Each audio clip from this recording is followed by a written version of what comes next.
when put the thing on my community post, because you had asked me last time that I say anything about going live, and I had not. And so I thought, well, I can put it on the community post because I don't use StreamYard. And if there's another way how you can let people know, I didn't know about it. So I just do it on the community post and put that on there. So it's good to see you. Very, very good. Yes, this is something that I really enjoy doing. Hi. These lives. I love talking to you guys. And, I love doing them in my garden. But, we have to do it inside for now. But that's all right. This is good, too. Yeah, so I'm going to, I'm doing this thing where I'm talking to, beginner gardeners, experienced gardeners, whoever this information could be important to you. I'm talking to you. So one of the things that I thought about, this kind of piggybacking off the last live that I did, because after I did that live, I thought about things, let me see if I can fix this light a little bit, if that looks any better. So I thought about that from last time. So I said, well, let me kind of piggyback on what I was thinking about after I did the live. And I thought that this is really important because sometimes people just think, and I've heard experienced gardeners that did this, just bought soil and just put that soil in there and, didn't even think about it. But I think this is something that's really serious because I thought about this for myself. And that is that, I had bought some soil this time and that soil was just basically wood chips. And it did not look like any kind of good soil to me. And that really played into that last live I did, plus that soil that I had got. And it wasn't cheap either. So I just feel like it's something that I want to touch on with people to let them know you can grow food, but it doesn't mean that food is nutritious. So yeah, you could put some lousy soil in a pot, don't do anything to it, and that could be dead food. The food in the store might be more nutritious than what you grew. So I know this is not what we want to do.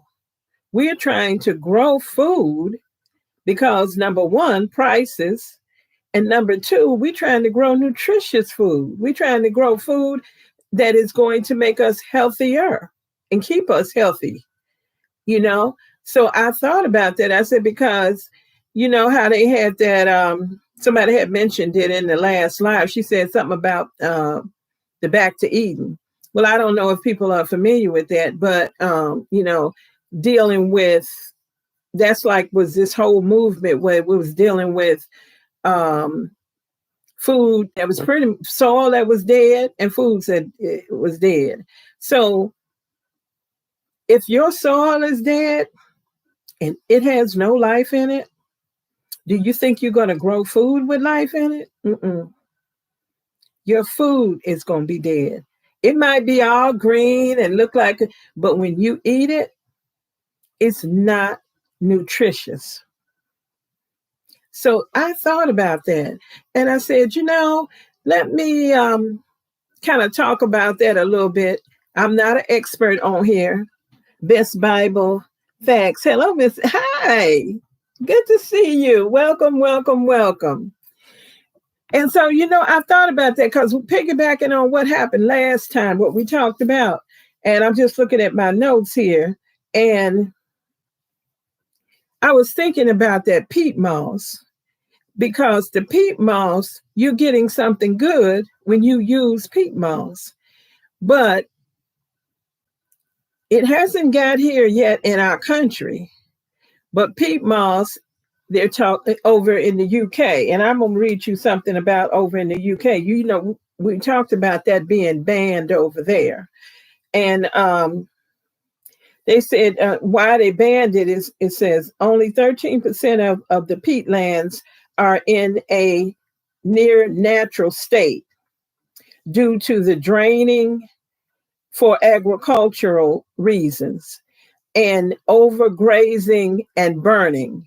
So they're saying that's why they banned it, because this is what is happening to their peat lands, and which that is a natural thing that grows. So it has life in it. That's why it's been good for us to use. And after this video, you can go check and Google and find out a little bit more about peat moss and whatever.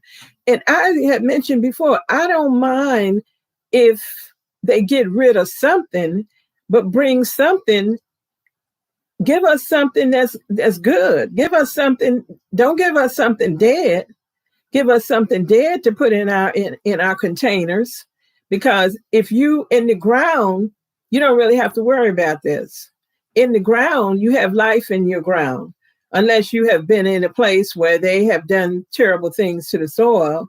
Then it might not be good soil. But basically, backyard gardeners, I think that for the most part, you may have, like me, I got clay soil, but if you amend that a little bit, it's good soil. So I was thinking about that. So I went over to the UK government page, and I was reading about what they did over there, and I'm just looking here at my notes, and this was dated back in 2022 on that page. And it said the sale of horticultural peat to be banned in an effort to protect England's precious peatlands in 2024. Now, from what the lady had said last time, she said, I thought she said it was already banned, but they're saying, according to this, is in 2024. But I guess they are already having a problem finding it over there. And she was talking about what you do get was terrible with the soil, or they call, I think what we call soil, they call compost. And if anybody is here, you can correct me if I'm wrong on that. And it says they did like a study, and they did a study before they banned it, and they said it was an extensive public consultation, and they said that they did 5,000 people and asked them about that because of what's going on with their peatlands. And so they said that the 95% of the people was in favor of the ban, but that's out of a number of 5,000, okay? And I wanted to say, yes, England has the peatlands over there, but the two biggest places that this comes from is Canada and Russia. Those are the two big ones. And right now, they're both still supplying people with peat moss. But this is a concern for them also, because I was reading about Canada said, I touched on it a little bit. They didn't talk about banning it, but they just talked about, taking care of it or something. So I read that and I thought about, okay, what are we going to get to replace this? And I have a container garden, 131 containers. Okay, I've got some soil here in 2023 that was horrible. The only thing that was in that soil was wood chips. And I hadn't experienced that before. A soil that you pay a decent amount for. It wasn't a cheap soil. And so, a red flag went off in me like, what's going on here with this, And so once I found out about it more, now I'm kind of getting a picture of what it would be like when we don't have that anymore. Because I don't feel that the cocoa coir, personal opinion, I've never used it, but from what I can see, what it comes from, it does not have what peat moss has in it. It does not have those good things like that. And so I don't want to just be getting something just to fill something up, put it in there, fill it up, and it has no nutritional, no minerals, no things, life in it to be putting in my container. I don't want that. I want to put in my container good life into my container. Like I had said last time, I want to put in some of my natural soil on my property. I'm going to start adding that. I'm also looking at more ways having natural fertilizers. So this is what you guys can start doing. Also looking at, may as well start now before they ban this over here, natural fertilizers. You know, like I make my weed fertilizer with my dandelions, kitchen scraps, and now I'm going to start putting in my clover from my lawn in there, and also making compost and making enough. So I need to be making, those are my goals, because I don't want to be growing something and it's looking all good and then it has no nutrition. The store stuff is better than what I'm growing. That's not what I'm trying to do. I'm trying to grow something good, healthy food. Okay. So now I'm going to read something else on here. In the North Carolina State University, Dr. Brian E. Jackson over there, he's doing these studies on soilless growing medium compared to with some research. And I couldn't put this picture on here because I guess we're not allowed to put pictures on here because of copyright things. But they had in this article, and you can find it, it's in the New York Times article, but it's also, if you just put in North Carolina State University, this research on growing soilless media, you can probably pull it up there too. So they had 2 examples of Gerber daisies. They had 2 Gerber daisies that had been in a pot. They took them out of the pot and they was holding them up, showing you the root system. And if you go over there, you can be able to see this picture.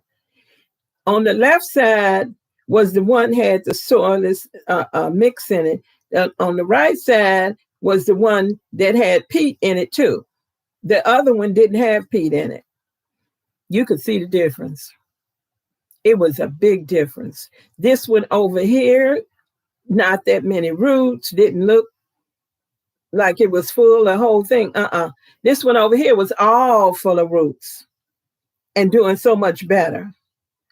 So that's something to think about, because when they start coming out with this stuff, and I think they're doing it now, because I'm telling you, that stuff I got here was nothing but wood chips, nothing but wood chips. And I just thought to myself, man, this is terrible. And this wasn't cheap.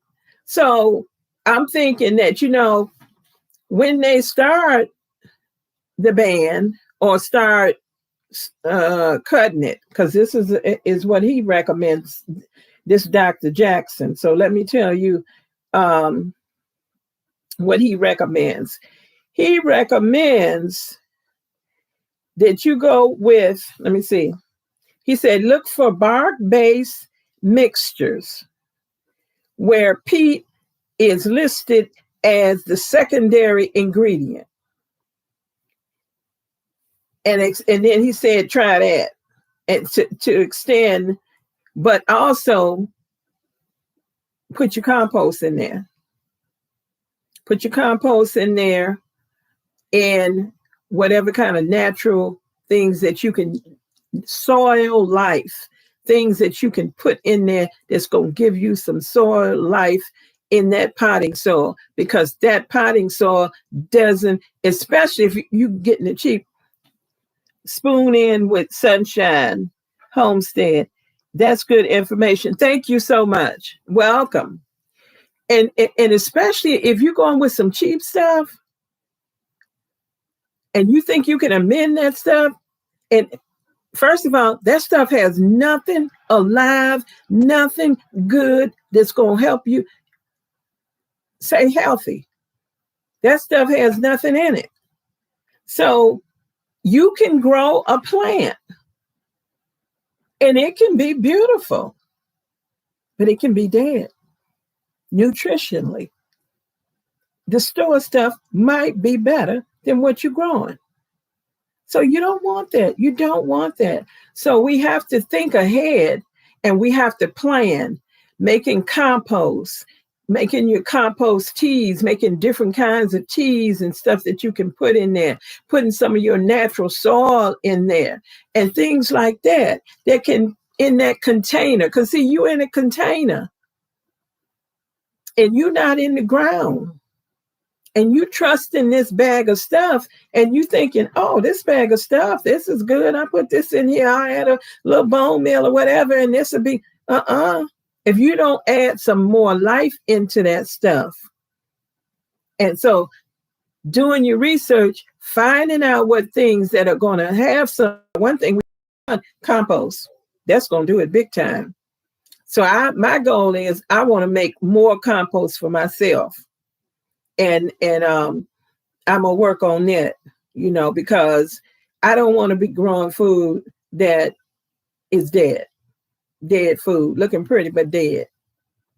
So that's something that this Dr. Jackson said in the future. So he's letting you know right there that in the future we're going to be getting stuff that even if it have any peat moss in it at all, it is going to be down the list of ingredients. And when something's down the list of ingredients, like you can go buy a big bag of peat moss now, you got peat moss.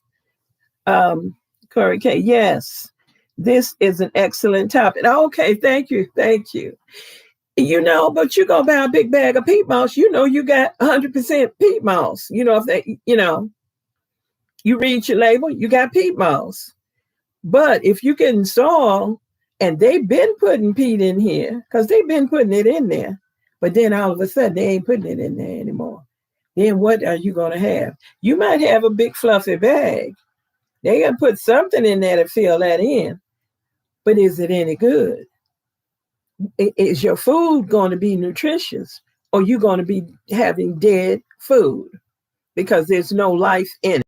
So, I've seen on YouTube that a gardener, like I had mentioned before, the gardener just bought all those bags of that soil, put it in their containers. They had a big container garden in their greenhouse, and all their soil did poorly.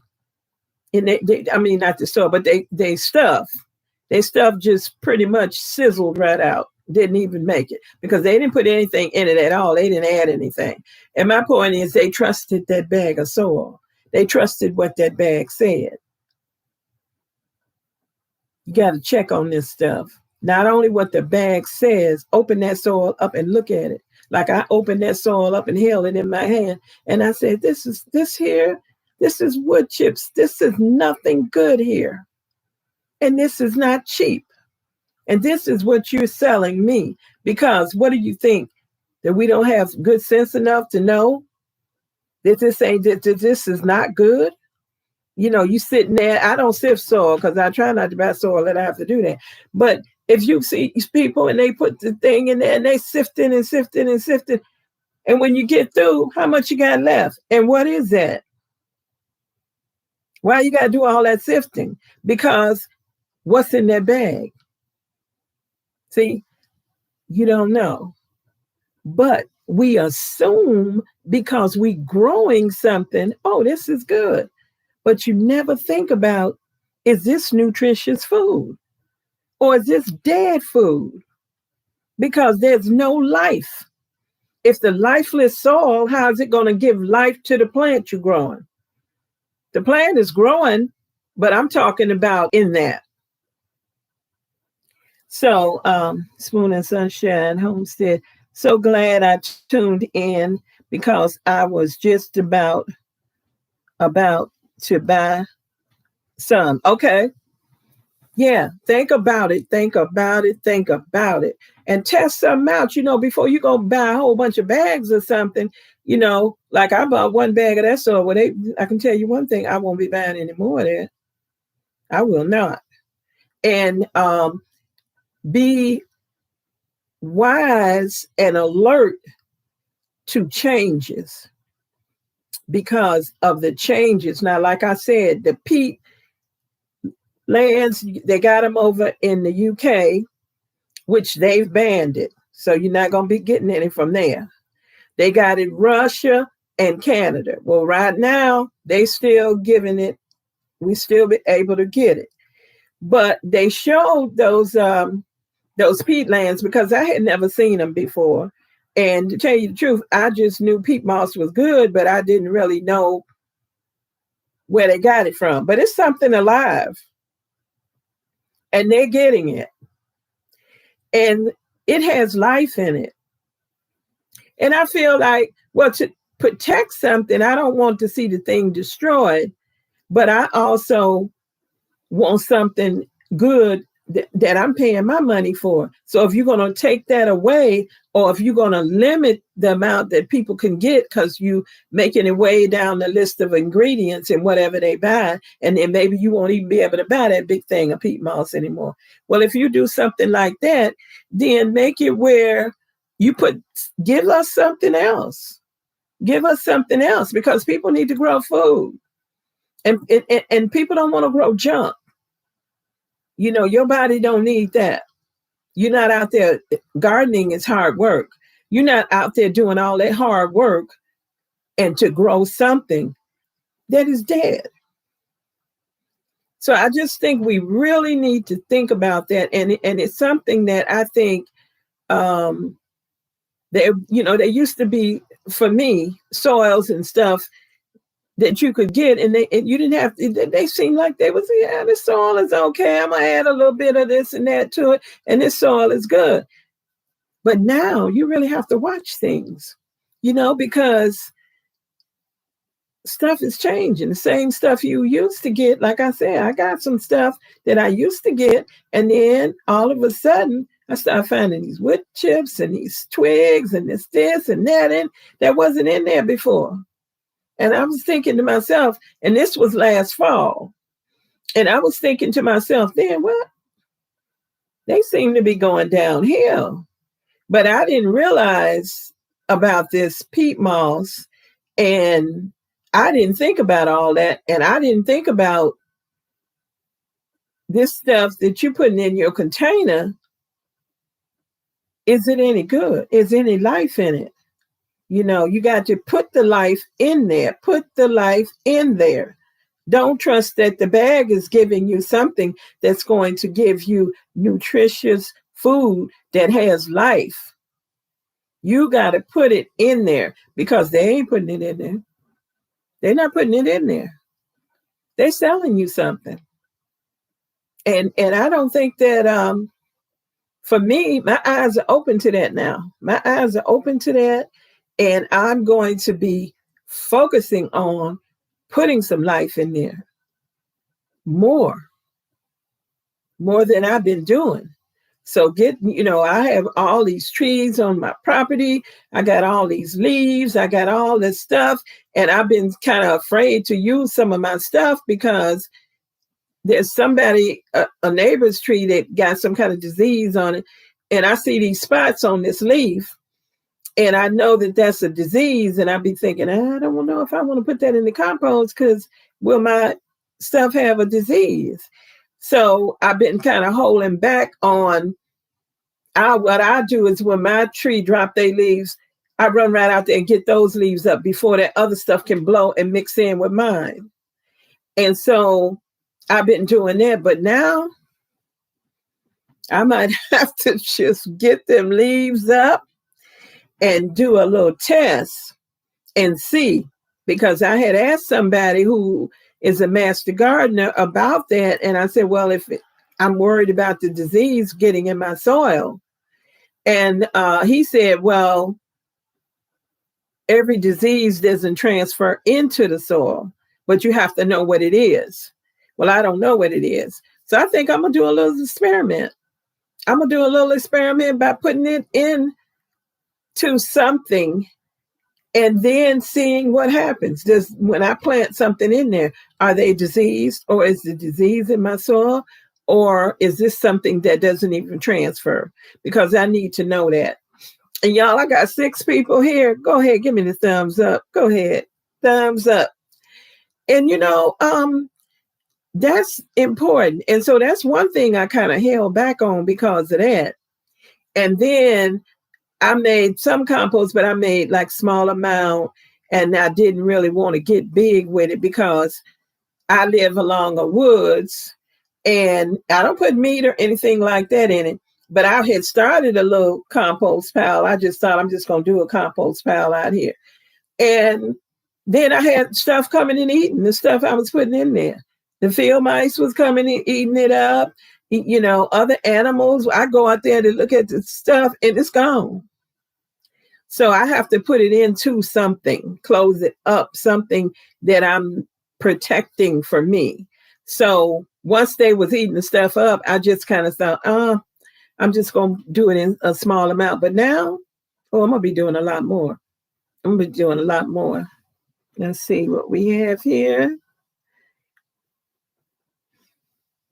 Best Bible facts. I have seen some gardeners use rice husks. What is your thoughts? Rice husks. I don't know anything about that. No. What? I wonder, what do they do with the rice husks? You say use it. Are they putting it in compost or whatever? It came from something living. It sounds like it's from rice. I don't really know about that. I'm sorry, but I'm just wondering how to use it. Seed, soil, and sunshine. My bag soil has changed from last year too. Yes. Thank you. That's why I'm saying pay attention. This soil is changing. This stuff is changing. And guess what? The price is going up, up, up. And the soil is going down, down, down. No. Our money is precious. Our time is precious. We're out there busting our butts gardening so that we can have something good to grow that's going to enrich our bodies, make us better, family and friends or whatever. But you don't want something that's dead. So they think they don't know the difference. Just throw that in there and give it to them. We need to know the difference, and we need to pay attention, and we need to put in our soil what it needs and find out what are these people putting in this soil before you put it in there and grow your food in it that you're going to eat. No. Let me see here. Best Bible fact. They put it in the soil. Oh, okay. Maybe it's a good thing they put it in the soil if it's going to put some life in there. Corey K. Ooh, Bakashi. I don't know what that is. A way to compost rice bran. Oh, okay. Okay. I'm not familiar with that, but I would be willing to learn. I had wrote myself a note. I don't know where I had got that idea from, but I had wrote myself a note to check into the Korean farming. I want to check into that. I'm going to check into other cultures, other countries. How do they do it? Because over here, there's this big movement for containers, which I'm doing the containers because I have a back injury and also some health things going on. So the containers is something that I have to do right now because I can't do the in-ground stuff. But hey, I don't want to be growing dead food. No, I don't. And I just wanted to know, is anybody finding us? Not, it had already been mentioned. Let's see. Corey K. I'm starting to do that. Good in cold climates, can do it inside. Okay. All right. Good for you. It is called Bakashi. That's what you're talking about, I think. Yeah. These things, yes, let's try it. Let's try this stuff. Let's why not? Well, try these things, see what people are doing. And because you know, right now, don't just take some, throw it in that pot, put your stuff in there, water it. Oh, look what my pretty little so and so, whatever. And it might be dead. And I don't mean physically dead. I mean has no life in it that's going to put in your body. I'm just going to get a sip here, y'all. I got some tea.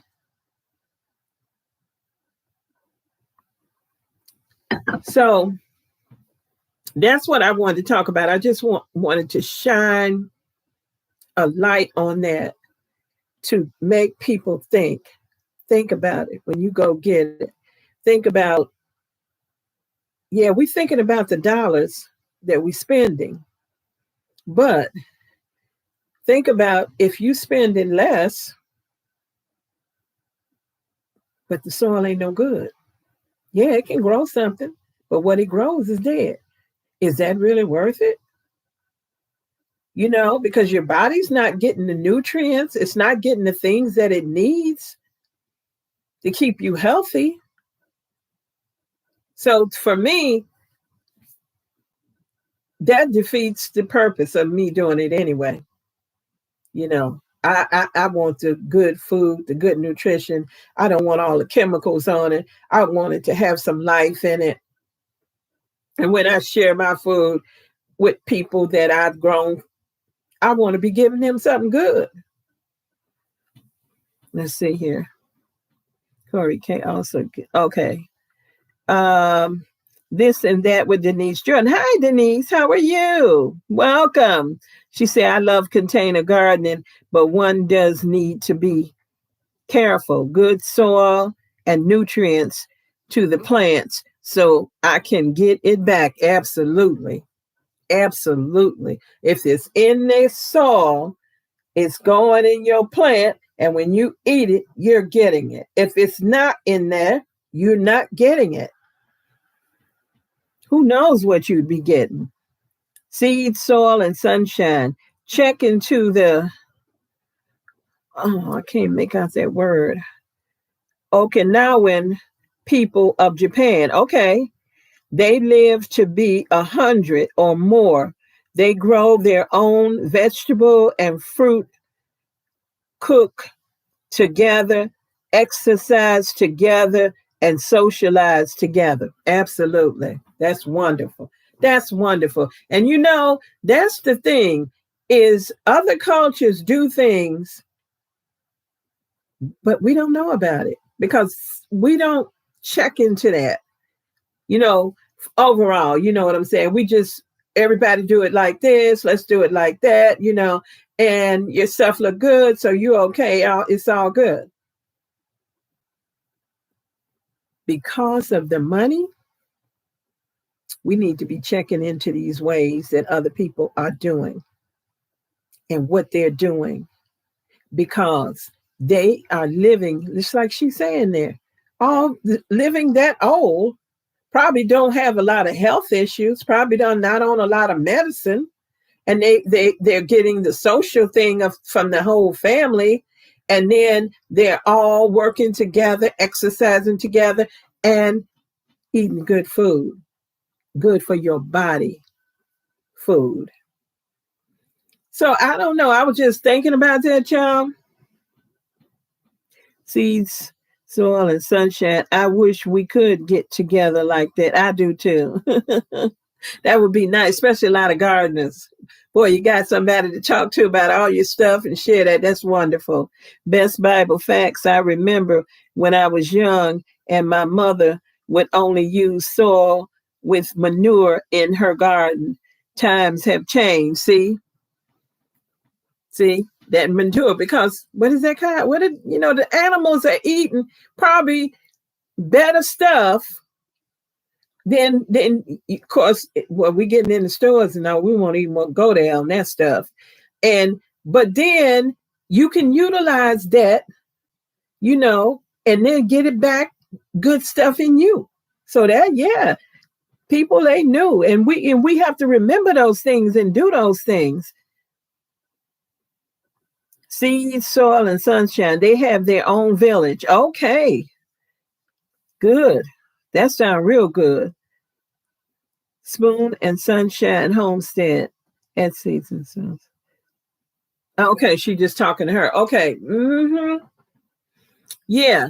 So, I was just thinking about that study in North Carolina, and you look at those two daisies, those Gerber daisies. I couldn't put the picture on here because I get copyright on me. But they had showed you the two side by side. The soilless one that didn't have the peat and stuff in it, the one that had and you could see the difference. So when this finally gets here, right now, Russia and Canada, we can still get it. But when it gets here, I don't know in what form it's going to be. Like, you can't buy peat moss at all, or it is not in your soils that you're buying anymore. But I think that they're doing that now. I think they're doing that right now, because I'm seeing changes. I'm glad you are addressing this topic. Preparation is key, absolutely key, because they done already banned it over in the UK. Okay, these peatlands, it's like they're endangered. They're endangered because of, what did they say in the UK? How they put it in here? Overgrazing, I think that was the word. Said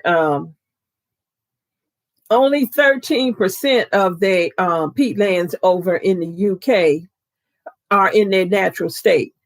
The other ones are in bad shape. And they said due to draining, because they have to drain them to get it. And then they say for agriculture, and they saying that, I heard that we're using it incorrectly, that it's not supposed to be used the way we're using it. Only supposed to be using it like you're trying to germinate some seeds or something like that. So they said overgrazing and burning.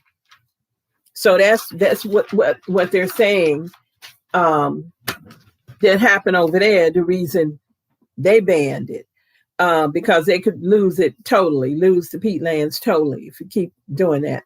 So I understand things needing to be protected, but I'm just saying we need to think about how we can protect ourselves. If you see something coming, don't wait for it to get there. Do something about it. So I think that we know this now, and you see the soils changing.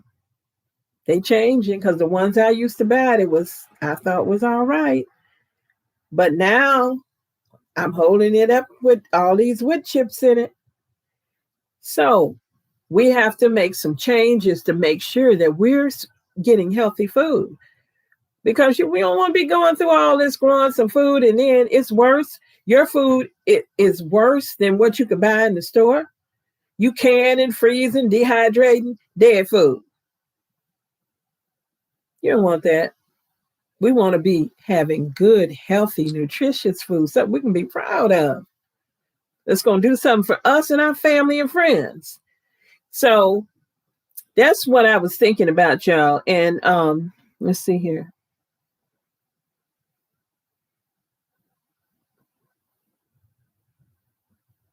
Yeah, she says zero nutrition. Now, who wants to grow that?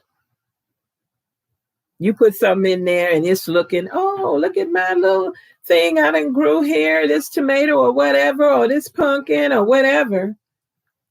Zero nutrition. You don't want that. You don't want that. So you got to put the life in your container. It's a closed in thing. And you getting the soil thing and putting that in there.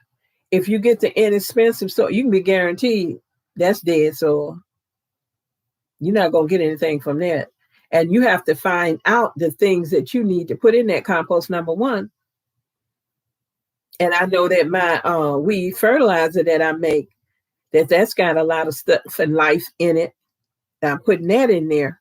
So find out the things that you can put in there and the things that you can do. And like people say, was mentioned in the last live, which I'm piggybacking on that. She talked about she's seen people taking banana peels and putting it in an old milk jug and just letting that just sit and sit and sit. And then we're finally taking that and pouring that stuff into the garden. You know, and I said, well, that sounds good to me. I've heard people using banana peels and stuff. So we have to think about that and also think about, let's see, there's a question here for me, Corey K. Do you know why garden soil was not always included in raised beds and containers? I think people thought the stuff in the bag was good because they made it where you're in a container, you have to have this type of soil. This is what was, and anybody jump in there if you got some ideas on this. This is the kind of container soil. This is for containers. So you are in a container, you need container soil. If you use this kind of soil, this is the wrong kind of soil. You need container soil. This was the message that I got. And then you thinking, okay, well, this soil is, you trusting. That's the first thing we got to do. Stop trusting this stuff. Just because somebody says something don't mean it's true. So you was trusting that they had mixed up a formula of something that was good in a container, and yet your plants and everything was going to get what it needed from that. And a raised bed is a container. It's a container also. Anything that's not in that ground, that raised bed, people get soil, they bring it in, they put it in their raised bed. That's a big container. So they have to put stuff in there to have life. So I just wanted to bring that attention, just bring that to people's mind. Think about this. There's, people on YouTube or whatever, I don't know because I haven't looked at them yet, but I've heard about them that talk about soil life, that talk about this stuff, people that have a lot of experience in it. And then also, if you don't want to get scientific on it, you can just watch other countries and see what they're doing. Because these people are living a long time and don't have all these illnesses. So I think that this is something that is important. Like I say, I feel it's crucial. I'm here in upstate New York, zone 6A and B, and it's coming, our spring is coming. I'm working on my seedlings and everything, so I can get out there and do my gardening. And when I get out there and put my little babies in the ground, my little seedlings and stuff, and I mean, not in the ground, but in my pots, I want them to be good. I want them to be going in something with some life in it. So, I don't know why they don't use it, but I just think everything is about money. If we used all the soil in our yard, in our containers or whatever, I know that our stuff is, the soil in our garden is heavier, and you need a little something a little bit lighter in a container. But there's ways you can take that soil right out of that yard, put that in there, and put some stuff in it and lighten that soil up. But it's gonna have life in it. Yeah, it may not be all perfect, and you may have some bugs, you may have some weeds in it. But if them weeds and stuff is growing in it, think about it. Because I think about that. I don't have no weeds in my pot. The weeds are all over. Well, the weeds might know. That ain't no good soil in that pot. I don't want to be in there. Be good to our vegetables so they'll be good to us. Absolutely. Absolutely. We have to. And we're putting work into it. We're paying for soil, we're paying for containers, we're paying for water, we paying for whatever amendments that you put in there. And if you're not putting life in there, you're not doing that. You're paying all this money for what? It's dead. No nutrition in it. The store stuff is better than what you're growing. You don't want that. Mm-mm. You definitely do not want that. So we just got to be taking a look at it, taking a look at what they're selling us, and don't just fall for anything. Don't just fall for anything. Don't just be so trusting. Check that stuff out. We can't chemically do it, most people, but you can look at something too. And you can pretty much see, is this all wood chips? If you sifting and sifting and sifting, and all you got when you get through is a little bit of something, and all this other stuff came out of it, what do you have? So I just think about that, and I'm thinking about that for my garden. I see changes in the quality, and I think that we have to okay, I live on a homestead. Can I compost my cow manure for my garden? Yes, absolutely. You blessed if you got some cow manure. You can't just put it on there right off the cow. You got to let it get composted and let that cow manure get old, and you can use that. Absolutely. I wish I had a cow. I wish I had a cow where I could do that. Yeah. Instead of, when I'm buying cow manure and stuff, and that you got your own. That's a blessing. Research that, find out about how long you got to let it, compost.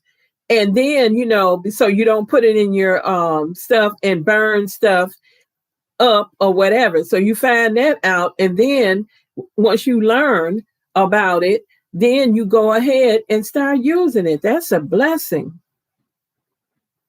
I know that when I read reviews of brands of packaged soil, there are more complaints online. Mm-hmm.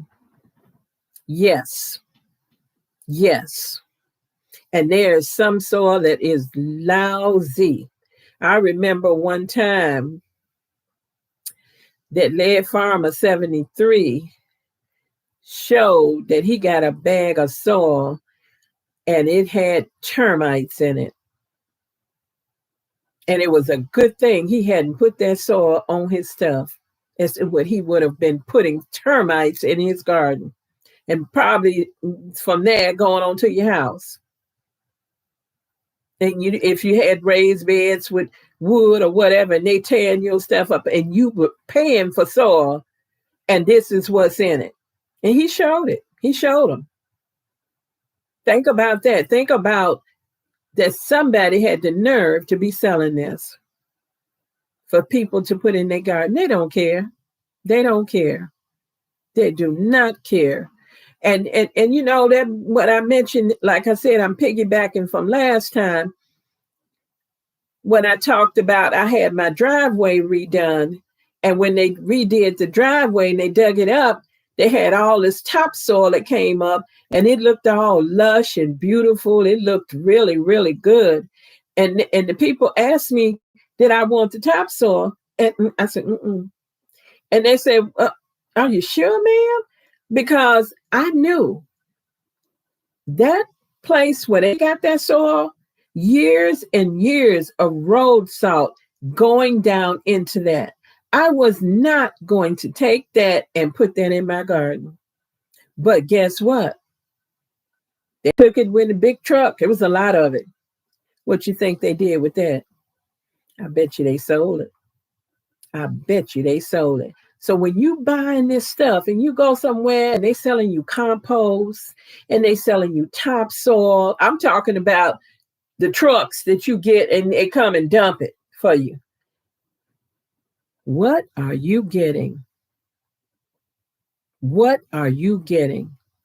And you growing your food in that and you're eating. You don't know where that came from or what's in it. Think about that. You know, we get these raised beds. You got to fill this raised bed up. You got to put some stuff in it. And I've seen people have disasters from stuff they bought and put in there. And it had stuff in it. And they saw the stuff that was in it. But do they know if it had any nutrition at all in it? They don't know that. So you just can't trust this stuff. You can't trust it. And you have to do what you can to make, if you're going to do a container or raised bed, you got to make sure that you're putting some life in that. And also try the best you can to not have something that got something in it that's harmful. Some kind of chemical or something like that you might be getting that they selling. They don't care. It's all about this.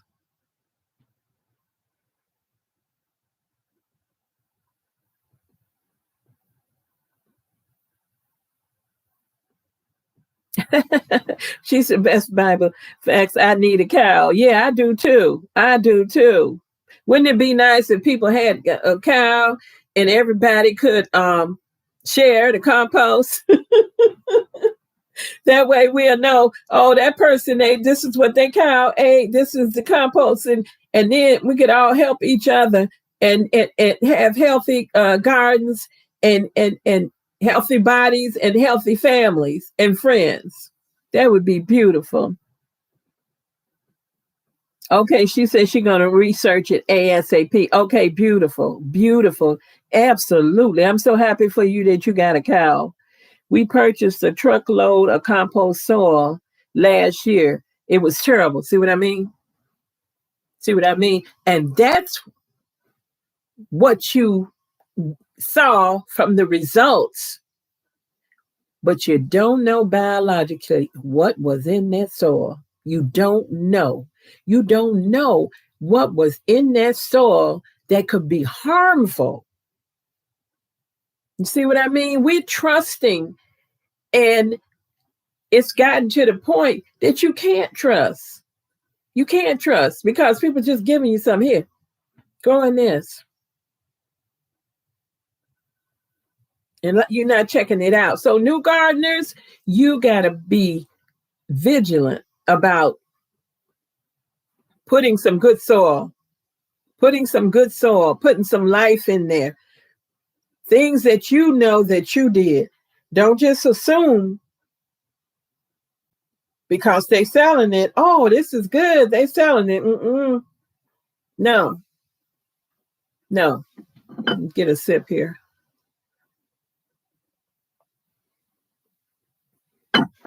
We can't trust it like that. It used to be, I think things were better. But it used to be that people didn't need this. People didn't grow in raised beds. People didn't grow in pots. People grew in the ground. If I could grow in the ground, because of, my situations that I have going on with me, I can't. But if I could, I'd be in the ground, especially now with prices rising, with things going to be banned, with not being able to trust a label of what they say, because somebody could say they got a big 40-pound bag or something. They could say this got worm casting in it. They could put a tablespoon of worm casting in there. Well, they do have worm casting in it. You see what I mean? But look what you got. And then what's the other stuff that's in there? So we don't know. We don't know. It used to be able that you could trust a label. Buyer beware. There's a Latin phrase for that. Buyer beware. It's up to you to do your homework and check and take care of yourself and your family and friends. You got to do it, and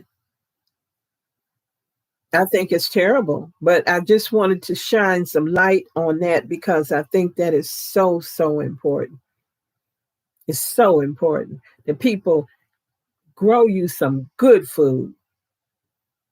Let your food be better than the store, not worse.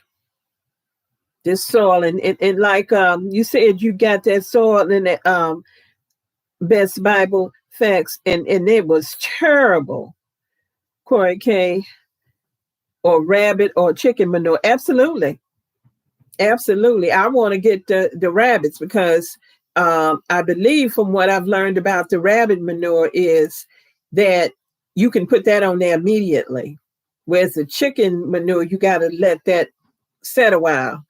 And also, to me, I think a rabbit would be more manageable for me, like having rabbits or something. Then you can also use rabbits for meat.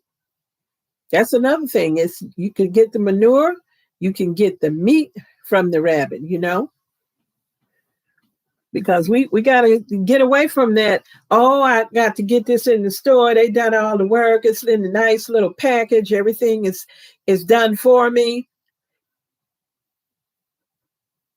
You better be trying to get you some meat that you grew.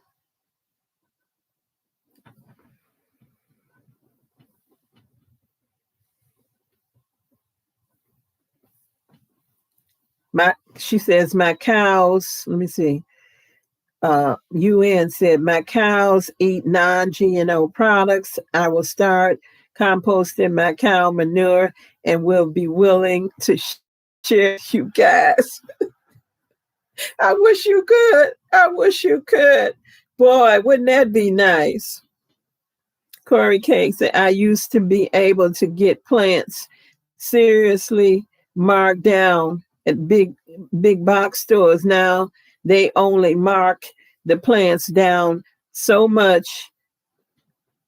Was told someone contracted to buy all the leftover plants. See?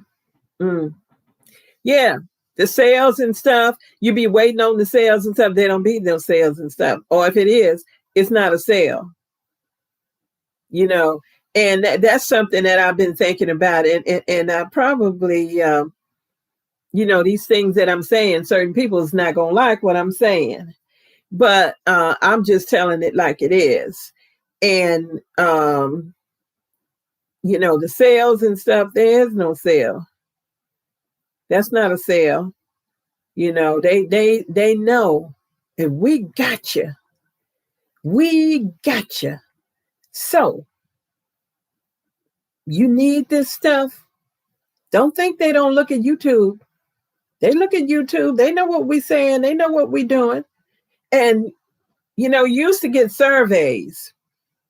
And a survey, they used to give you stuff to answer a survey. Now they just send you an email, want you to answer this and tell them that. And they're getting all the information about us. And if you don't have any options, that's one thing I'm piggybacking on from my last live. You need options, so people can choose and say, this one's better than that one. I like this one. I had good results with that. But instead of just this all you're getting. That's what I'm finding too. I'm finding that because I'm a great grandmother and I can remember many, many options.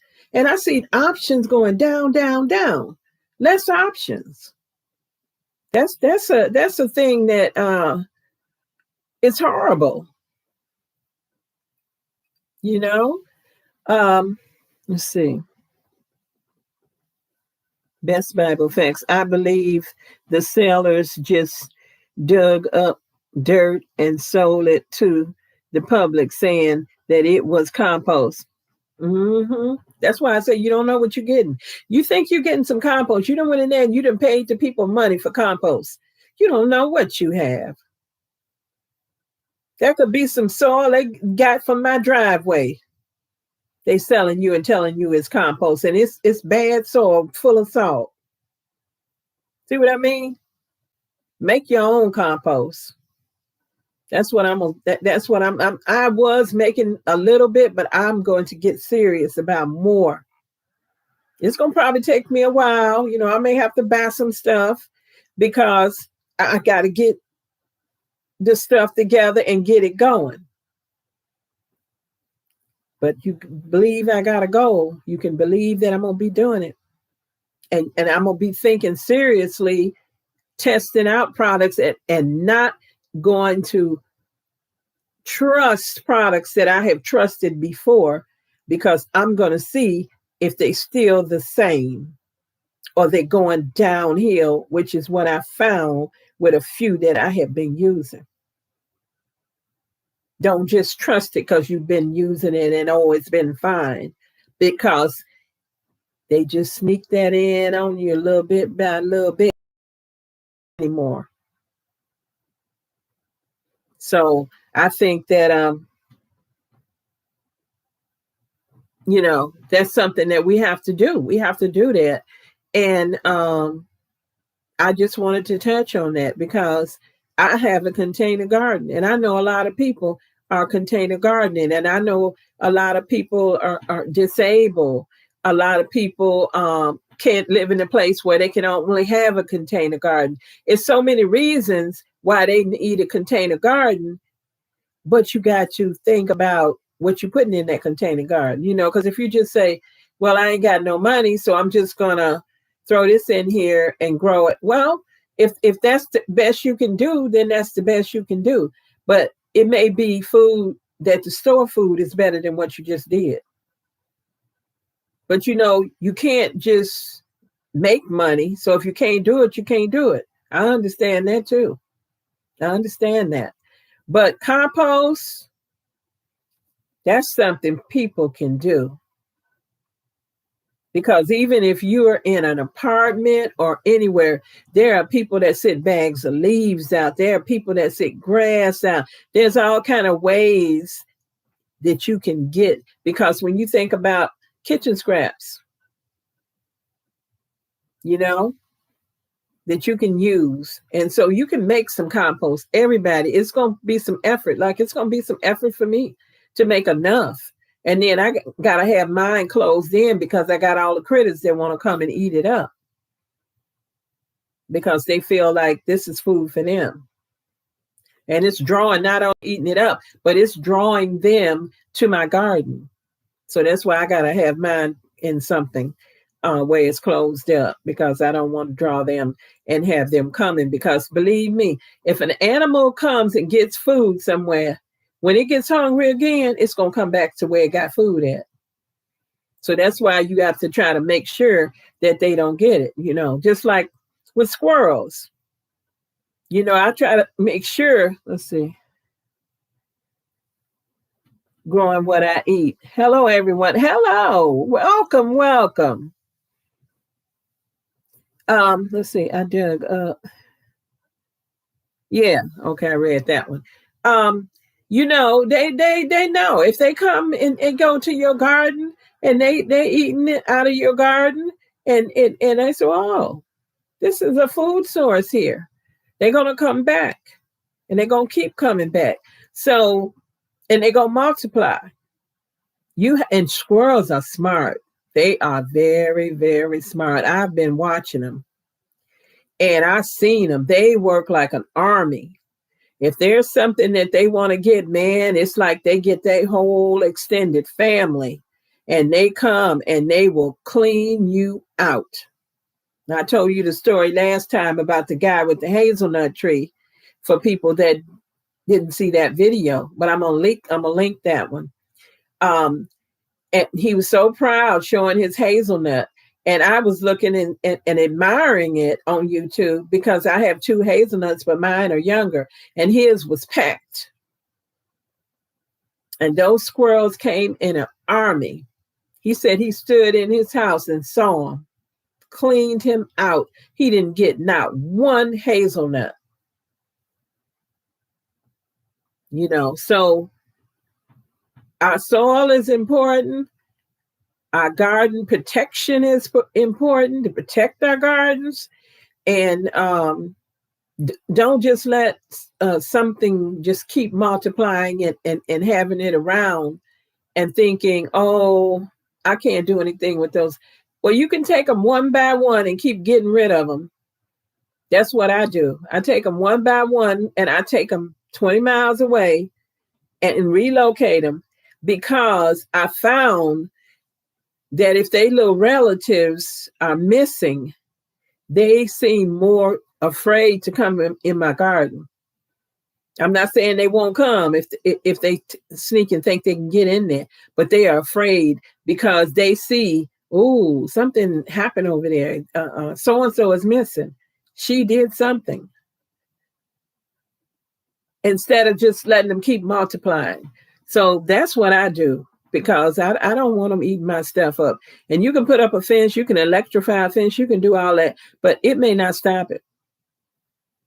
I told a story last time about how I put the fence up, electrified the fence. This was years ago when I had a big in-ground garden trying to stop the woodchucks. And the woodchucks were so determined, they tunneled underground and came and ate my garden. Devastated me because they went from plant to plant to plant to plant. They awful. So, just think about it, guys, and take care of your gardens. If you have a container garden, even if it's not a container garden, but you got raised beds or whatever, it's still a container. Think about what's in there. Put some soil life in there. And like Corey was asking why people, Clory, I'm sorry, why people don't use the soil on their land and put that into the containers. Because we've been brainwashed. That's my opinion. We've been brainwashed that in the bag is better. I think we do have to do some stuff to the dirt on our land. I call it dirt sometimes. But that soil on our land, we have to do something to make it adaptable to a container. We have to do something to it. But I believe in the long run, it's going to be better. And it's going to be life. It's going to be life. That's one thing I know. It's going to be some life in it. And if your land doesn't have a lot of chemicals, like on me, I don't put chemicals on my land. I don't spray the lawns. I don't spray the stuff. I don't go out there and put chemicals on stuff. Then you know that it's not full of chemicals. But we trust too much. We trust too much. I was watching this video, just happened to pop up, and it was saying something about fake food. And so I thought, fake food, wonder what that is. So I looked at it, and I can't remember everything about it, y'all. But what it was basically, if you see it, check it out. It was basically saying you can't trust the labels. It was saying how something can say something is in something, and it's not even in there. On the label, it's saying it's in there, and it's not in there. And I was like, wow. And it was something. It was just like I was thinking I can trust a label and reading a label and I'm okay with I don't want this, I don't want that, I'll get this one. And then to find out that they're not even nobody's checking. It said out of the food that comes into this country, 2%, the FDA, they're checking 2% of the stuff. That means 98% ain't being checked. It's all about this. We're eating, we're trusting, but we're not being protected. We have to protect ourselves. A lot of food does taste different now. Yes, it does. It does. And that's why, I remember so many things, and I always share with my kids, with my youngest son.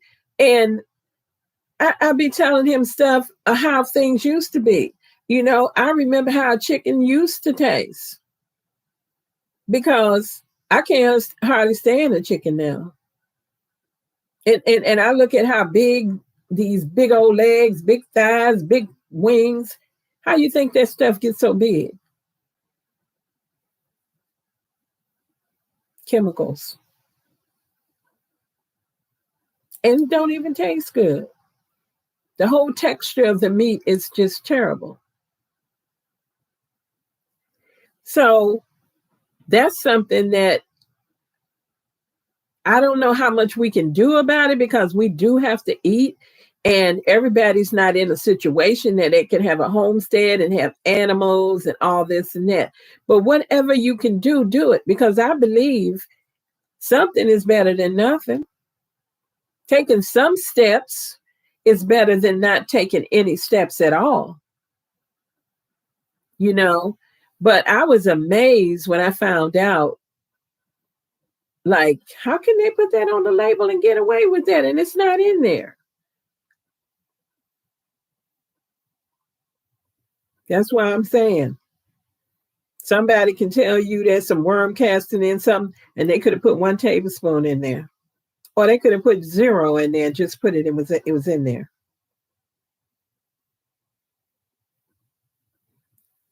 There are things that we can do to make our containers healthy, life in them, so we can have life in us. And the same thing if you purchase any food, try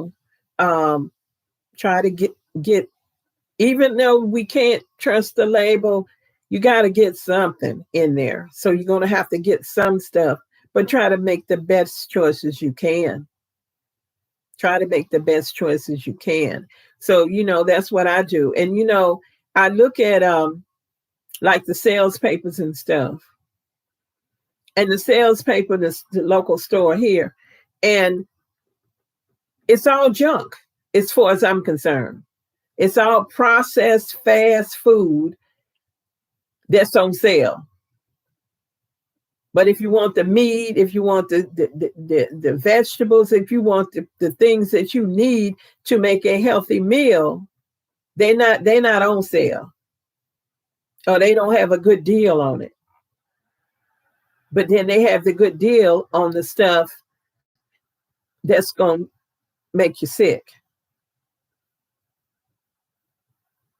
And I'm not saying I'm perfect. I had to learn the hard way about a lot of stuff because you grow up and you just trust. You trust. We trust. We have trust these stores, trust these manufacturers, trust this stuff.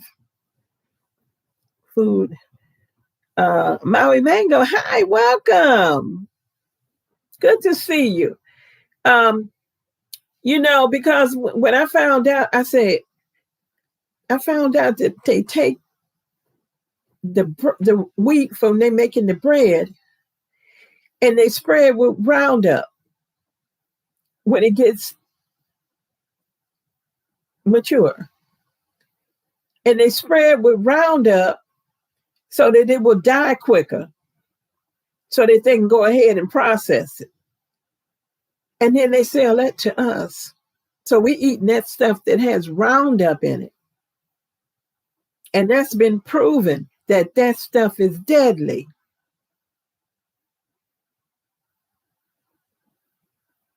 But back in the day, did anybody remember that people made their own bread? They didn't go to no store and buy bread, but back when they first started putting bread out, bread was probably a good then. They probably wasn't no Roundup around when you bought bread. They probably let it just dry in the fields and process it. But now they spraying it.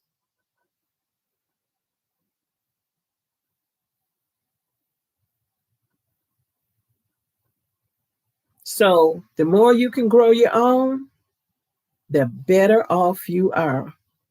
And if you're somebody that haven't hit the thumbs up, go ahead and hit the thumbs up. Thank you so much. Just think about these things. And we already talked about, I saw that the New Orleans gardener, she was talking about the Listeria, and she was talking about how that gets into, how it gets into your vegetables and salad stuff. And she said the only way it gets in there is feces. Well, they have so many recalls on this stuff, and it's always something being recalled. And people,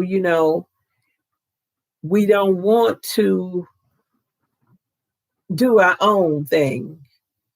I think gardeners may be better at doing our own thing, but a lot of people don't want to. They just want to grab that bag and trust, dump that into something and put that on the table and serve it.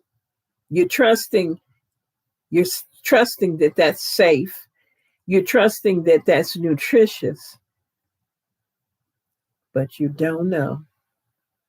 You don't know, because they can lie and know, well, I won't say lie, but leave information out deliberately, or put something on there that's not in there. So, think about it. Think about your containers. Think about what you buy. Think about if you see any changes in products that you have been buying, and walk on by. Walk on by them. That's what I say, because that's what I'm going to do. If I see that it's changing, like that soil I bought, and I saw that it was now wood chips, I'm not buying that again. Best Bible Facts. Thank you for the discussion and everyone for sharing information. Yes, I invite everyone. I want this to be interactive and not people just listening to me run my mouth. But if you know of something, information, you sharing something, that blesses other people.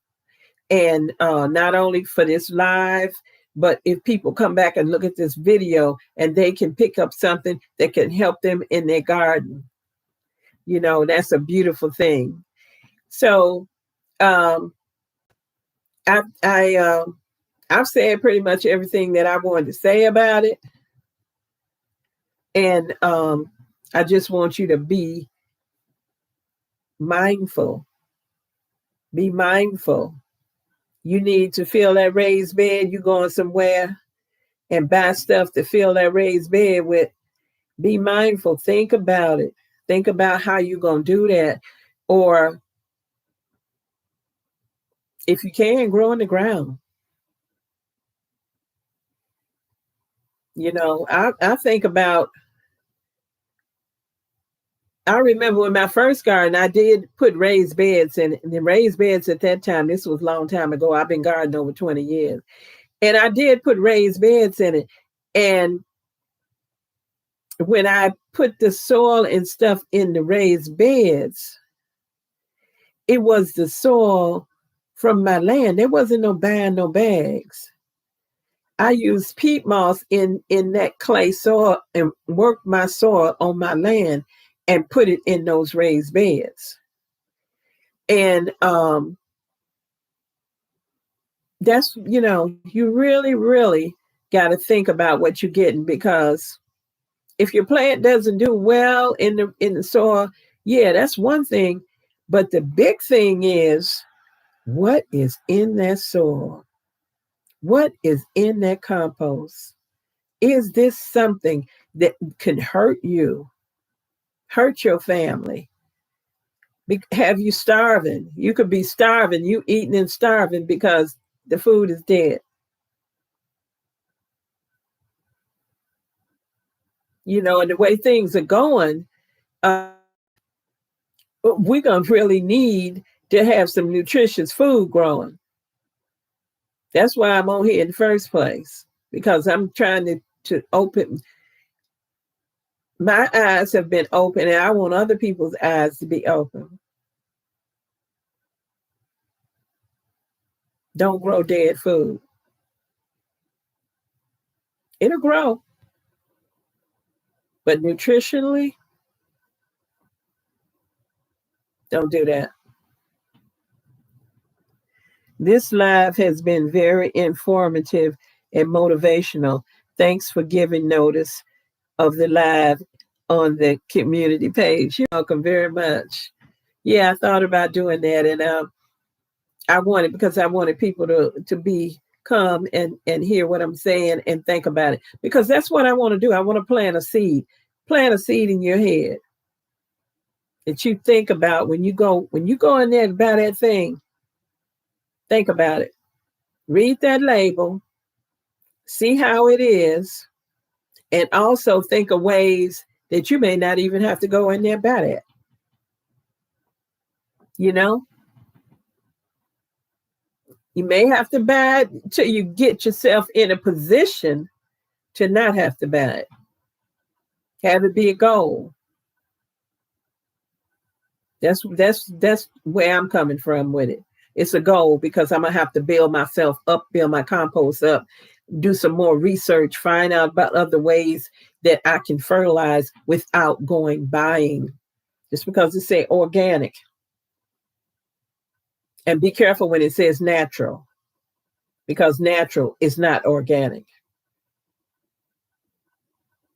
And then they started putting that, what is it, OMRI on stuff, and they put that on the bag, and it's supposed to be certified that it's good for organic gardeners. But what does that really mean? So we trust in that little thing on the bag, but what does it really mean? Because I've gotten bags that had that on it, and the soil was lousy. So certified for use of organic gardeners. See that? That's not really saying anything, is it?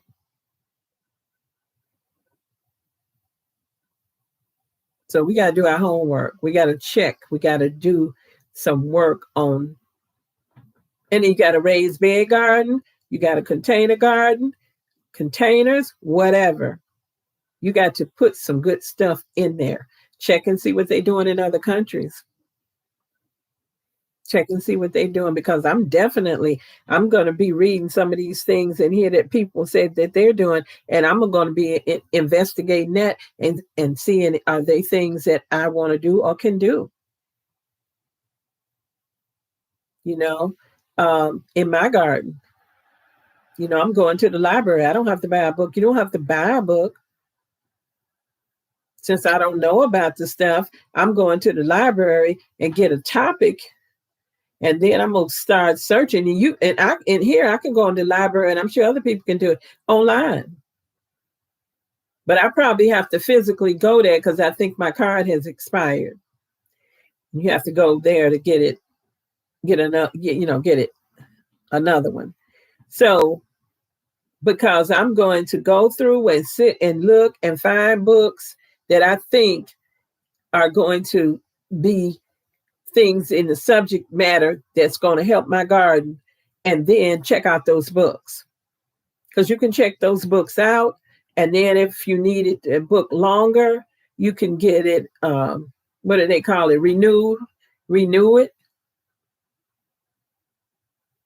I used to always go to the library, but I stopped going for a little bit, and that's why my card is expired, but I'm going back.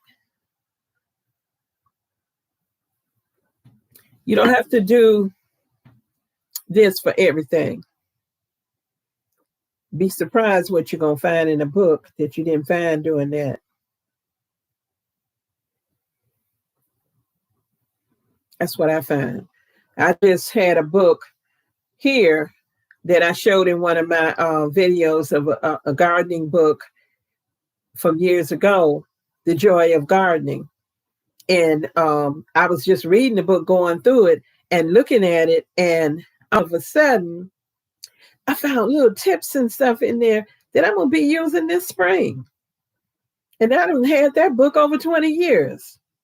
But I was reading in there and I just was like, oh, I'm going to try this. So, you can get a lot from a book. Now, I hadn't seen that anywhere doing this. So that's another thing. Books, people, books. Let's not let that go away. There's stuff in there.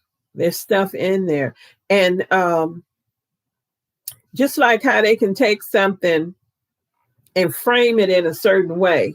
And what I mean by that, when somebody tell a story, they can tell that story a certain way to guide you along. Well, sometimes things can guide you along. But when you get a book, yes, it's trying to tell you information, but you can get a chance to see information from a lot of different places. You get to pick it. You're not being guided. You're going and you're getting what you need. I think it's a lot of knowledge that we can get for our gardens in a book. So, because I'm telling you, I don't have a lot of time to read, but I grab that book and I read this and I read that, and I done found stuff like, wow, I really want to use this.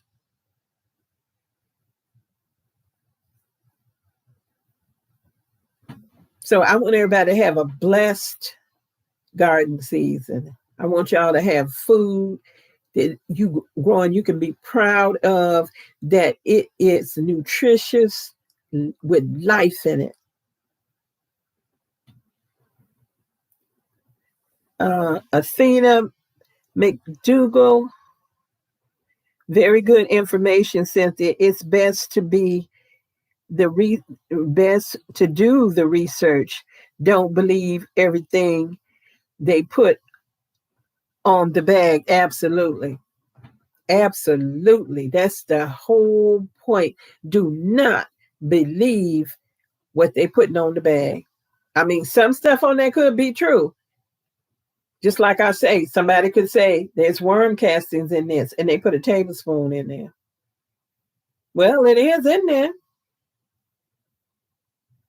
So, it's up to us to protect ourselves. Buyer beware. Protect ourselves. Because with this whole social media thing going on, and you have us on here talking, we're on here talking, we're sharing, we're letting each other know this is what we're doing. We're doing container gardens, we're buying bags of soil, we're doing this, we're doing that. People are watching. People that are watching that's making that stuff. Because why is the price going up and the quality is going down? Used to be a time when you had so many choices, you could walk away from something. Oh, no, I'm not going to get that. That's no good over there. But now you got to try to see, excuse me, I'm trying to reposition. You got to try to see if you can even get the thing. So I think that choices are going away, and then what you have, not good. So I say,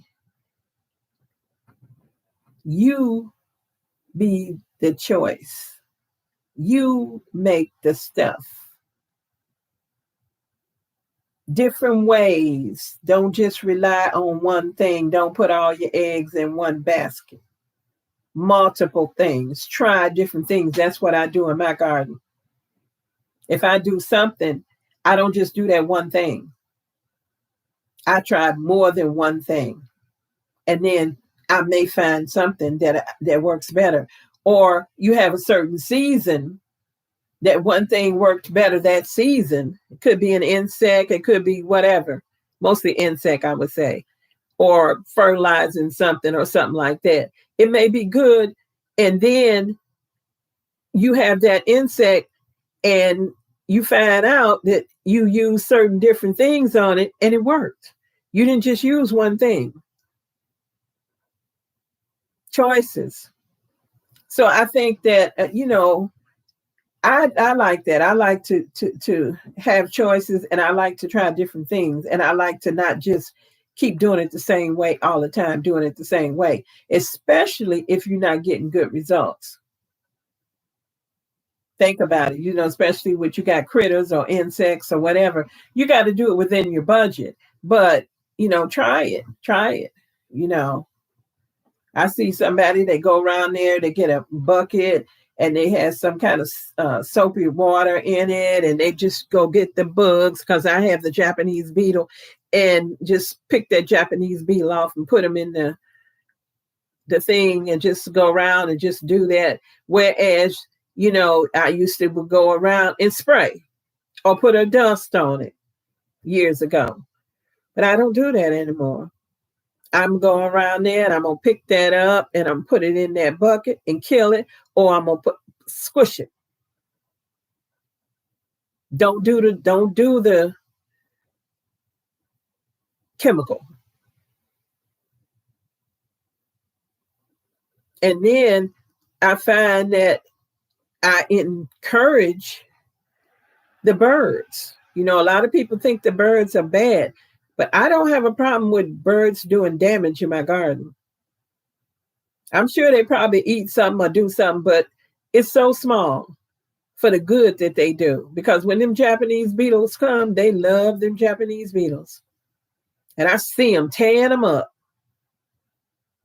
And I'm like, good. I put plenty of water, because they say, a lot of times if birds do peck on your tomatoes or peck on your stuff like that, it's for moisture, water. So I have plenty of bird baths in my garden. Maui, I knock stink bugs in soapy water and feel till there is almost none. See? That works. Because I hadn't really even thought about it until I started doing these lives.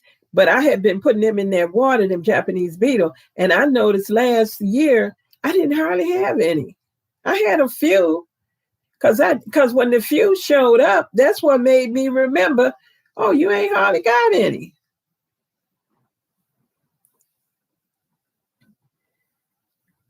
On the farm, AOVO, on the farm. Southern Illinois. Hello to you, Southern Illinois. That's my home state. Born and raised, Chicago. Yeah. So, I hadn't really thought about that. And then I realized, hey, I didn't have that, I didn't have that bug problem. So you do those types of things and you didn't do the chemicals. And you didn't spend the money, and you didn't put the chemicals on your vegetables and stuff, and you took care of those bugs and nipped them in the bud before they can go ahead and overwinter in your garden. And yeah, they may come from somewhere else and come there, but you just keep doing it. That's what gardening is all about. Just keep doing it and do better stuff. Yes, birds can be your gardening friends. Yes, they can. I love them in my gardens. The one thing I don't like, I'm not too sure about the blue jay. I had read somewhere that the blue jay will eat the cardinal's eggs. And I didn't like that. I don't know if that's true or not, but I do know they're noisy. They don't make a pretty sound. But they're afraid of me. They go. When I come out there, or when I'm out there, they won't come. But the other birds will come. They will come right around me. They're not afraid of me, and they make beautiful songs and everything else. And I love having the birds out there. I love it. I'd be glad they're eating them bugs. I'm so happy y'all eating these bugs up. And I also have ladybugs. I didn't do anything to make the ladybugs come. They just there. I'll be doing something, and all of a sudden, oh, look at this ladybug. Sometimes I'll be making the videos right on the video, the ladybugs. And sometimes I come in and I got a ladybug on me. And I open the door up and take the ladybug and let it go back outside. So natural as we can be in our garden, as natural as we can be. And don't take for granted when somebody says this is organic, that is good, because everything is a chemical. Everything, whether it's organic or synthetic, and we are chemicals. So it may not be something good. I had told in my last live how I had taken and cooked these greens. And I cooked the greens and I fell asleep. And I woke up and the greens had burned in the pot. The greens had burned in the pot and all I could smell was neem oil. It was strong. And I had washed them greens, because that was one thing my grandmama taught me, how to clean some greens and wash them.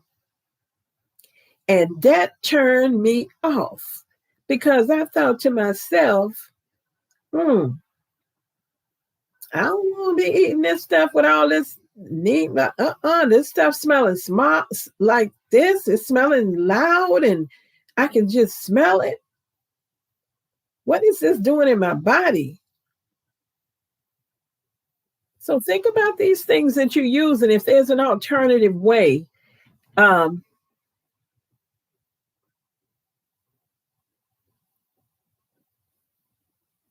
Except woodpeckers. What about woodpeckers? I like them. You don't like woodpeckers? Woodpeckers will peck on your wood house trim. Oh, okay. Yeah, I guess they will. I have so many trees, because I got the woods, and I got the woods along the side and the back, and then in the center of the woods, and the woodpeckers got plenty to peck on. So I see the woodpeckers out there, because I'm a bird watcher. I like watching the birds. And I'll get my binoculars and I'll be looking, because if I see a bird that look different, I'm like, what kind of bird is that? And I have a Peterson, a guidebook for the birds, so I can look it up and see what bird that is. They have several of my trees looking like Swiss. Oh my goodness. I'm sorry to hear that. Wow. About the neem oil. Yeah, I was going to pass that on about that neem oil. I just couldn't believe how strong that was. And when I was washing it, and when I was cleaning it, handling the greens, I never smelled the neem oil on it. So what that's saying to me is that oil had just seeped down in those greens, was in them. So when they burned it came all out. And I'm not saying I'll never use neem oil. I'm not going to say that. If I have a real infestation on something, or I have to, but what I will say is I'm making things, instead of be the first thing I run and get, it's going to be the last thing that I do when I have no other choice. And then I don't even want to do it that much, because I don't want to have it building up and this and that in my food. So I don't think it's wrong. Like I see people that have big trees on their property and they don't spray them and everything, and they get it down and it has a bug in it, and they just say, oh yeah, it's a bug in it. I'll just eat around it. Oh, I'll cut that part off. So what's wrong with that? We done got used to the grocery store. That's another thing that we brainwashed on. We done got used to the grocery store perfection. The stuff looks pretty. It doesn't, it has no nutrients in it, but it looks pretty. So we think if it's a bug, oh, that ain't no good. See, we're brainwashed. We got to change that thinking. Cut that bug out of there and go ahead and use whatever that is, eat around it or cook it or whatever you're going to do with it. And it doesn't have to be perfect, because it's a proven fact. And I'm sure y'all all know that, the stuff that we get for this, from the grocery store, because they're going for the beauty and they also going for how long it'll keep. That's why everybody is getting the heirloom tomatoes and all that stuff like that, because you can't get that stuff in the grocery store. But now they're starting to try to sell that stuff. But you don't know that it's good anyway. You don't know if it's nutrients in it, if it's chemical all over, you don't know. But what I'm saying is, oh God, I done lost it, y'all. It'll come back to me.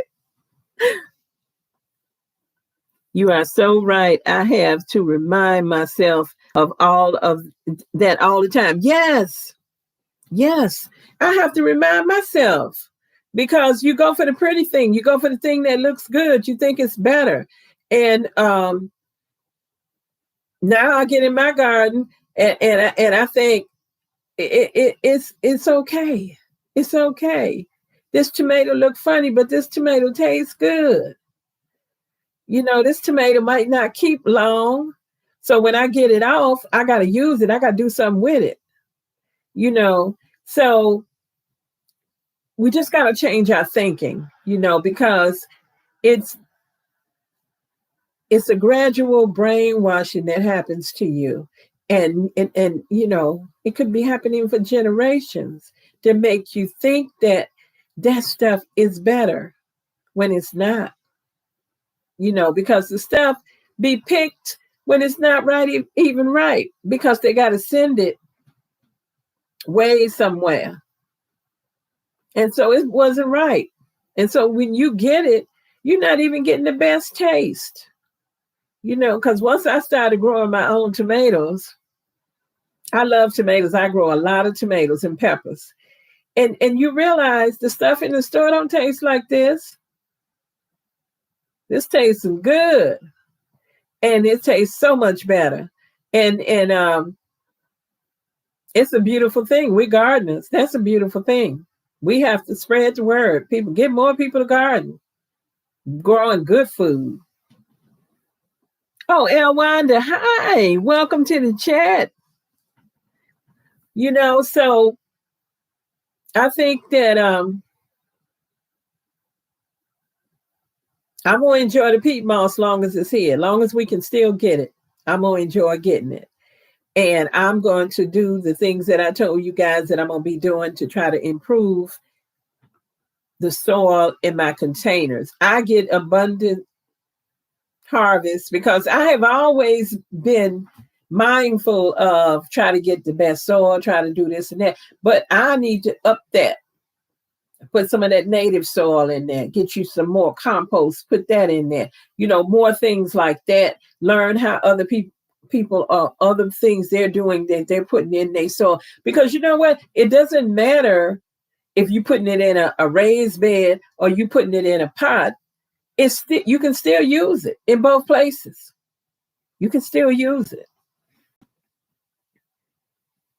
When my mom used to buy delicious apples, I thought I didn't like apples until I learned about apples not as common in the store.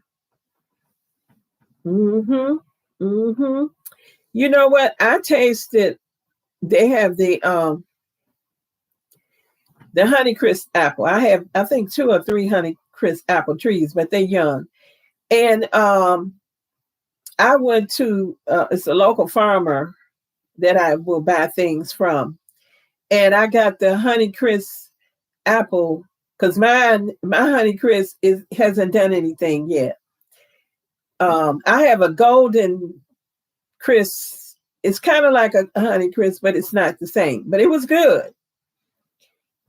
But when I got that Honey Crisp from that farmer, that's what they do. They have an orchard. And I don't know if it was laced with chemicals. I don't know about the soil they grow in. I don't know about anything. But I'm telling you, that was a good, I made an apple pie. Boy, that was some good apples. So the stuff that I've gotten in the store was not like that I got from that farmer.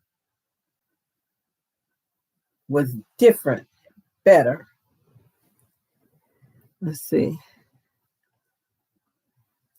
Lynette Gaskin, welcome to the chat. Good to see you. So just think about that, guys, and it's nothing wrong with supporting the farmers, because you know what? We can't do everything. We can't grow all our food. We can't do that. There's very few people that are in a position. I even see homesteaders that they have cows and they have pigs and they have this and they have that, but they still have to go and get some things. You can't do everything because it's changed over time the way it used to be for people. And that was that people had communities. And if you didn't have this, so-and-so had that, and y'all borrowed and y'all helped each other, and you got all the stuff that you needed.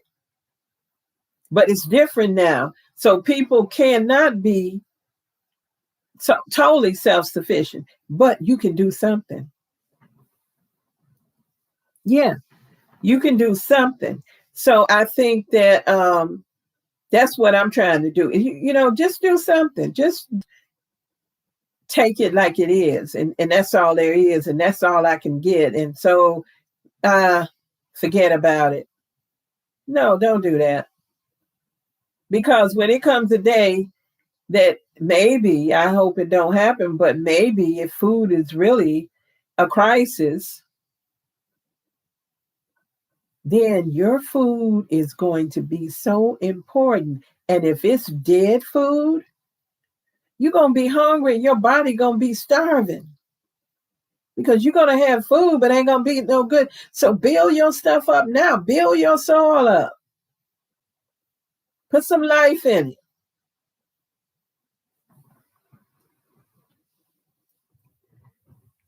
Athena, yes, because it looks good doesn't mean it's good. That's right. That's exactly what I'm talking about. The food could look beautiful. Could be like that in the store. It could look beautiful and it is dead because it has no nutrition in it. And if we don't watch what we're putting in our raised bed, in our containers, we could have dead food. It could look pretty and be dead.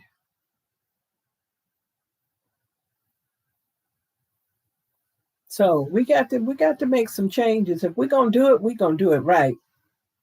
Do it right.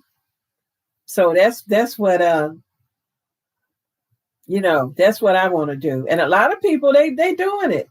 They putting it, you see them, they using their compost, they putting in this, they doing that. A lot of people are doing it. But I don't think enough people are doing it, because I see some people, and I've seen some big people just dumping some stuff in there, didn't even worry about it, just put it in there and didn't add anything to it, put their plant in it. You don't know what you're getting. Oh, and then ordering these big trucks dumping this and that.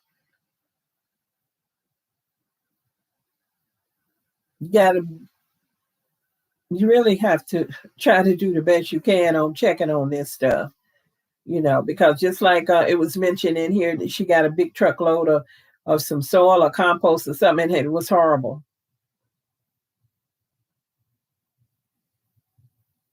Yeah. So I think that you just really can't trust that stuff. And I bet that cost a pretty penny. I bet that cost a pretty penny, and it was no good.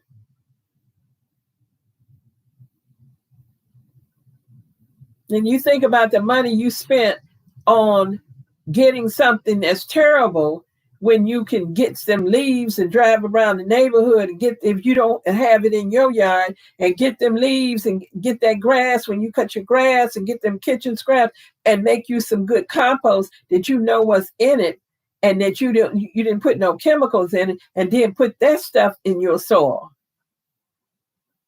If you don't want to get all technical about it and find out all the details of how to put life in your soil, if you put things in there that have life, that life is going to go in your soil, and then that life is going to go in your food, and then going to go in you.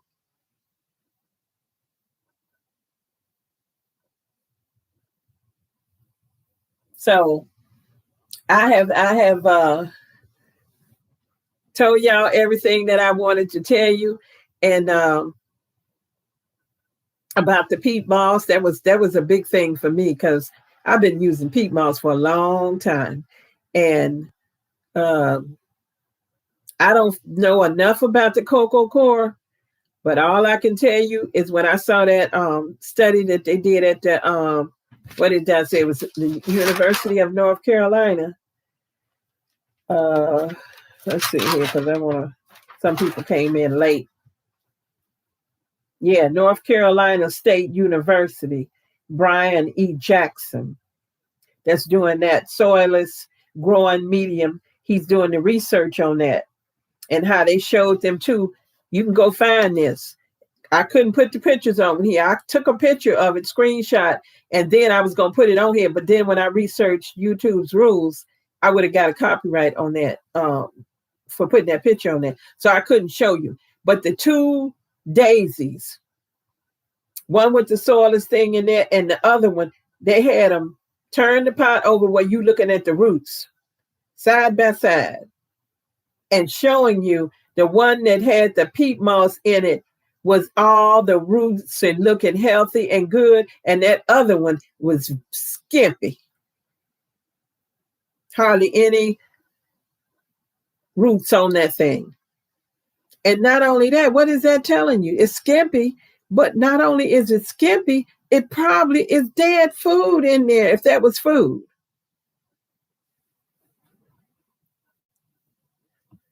Oh, she said thumbs up, everyone, y'all. Thank you. Thank you. So we don't want dead food. And not only that, you don't want, even on your land and your ornamental plants or whatever, you don't want that stuff to be dead, because with this weather and all these storms and all this stuff that happens, I got a big pine tree in front of my house, and people say, "Who aren't you afraid to have that tree in front of your house? That it could be a storm and that tree could hurt you." And I said, I take care of my tree.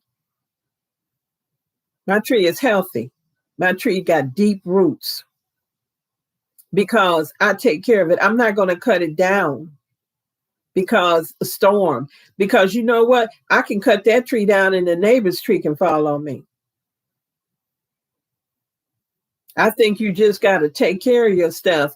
And I make sure that I take care of it. It's a drought out there. I got to put the sprinkler in, let the tree get some water. I don't have to do it often. But if I see where it's really bad, and I'll just let that, and I'll just keep it on there and let it get deep, deep down. I time it. Lynette Gaskin, question: isn't grass clippings known to seed in raised beds? That's a concern I have as a new gardener. I have that concern too about putting grass in my weed fertilizer that I make, and I put it in water, and I let all that stuff just sort of ferment or set or whatever you want to call whatever it's doing. But what I heard, and I'm doing research on this, is that the grass clippings and all that stuff, you have to have your compost pile have to be a certain temperature, and it has to be that will kill that stuff. So do your research on that, what temperature that has to be. And then I was told that and somebody said 3 by 3, 3 feet around, 3 feet tall. And I know you have to turn that stuff and you have to let that stuff heat up to kill those things. And I can tell you, when I used to have compost a long time ago, and I would get my kids was small and I had a big garden and a job and all that stuff, and I'm retired now. And I used to put the compost on, and it had weed stuff in it because it wasn't the right temperature. But I didn't know any better. I was a new gardener.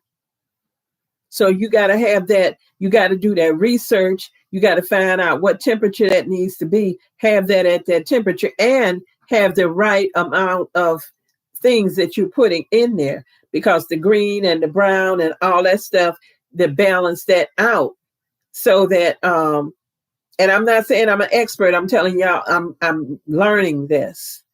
And so you have that in there, and that all makes that stuff turn into good compost, and also kills that stuff and makes it get the right heat to kill that stuff.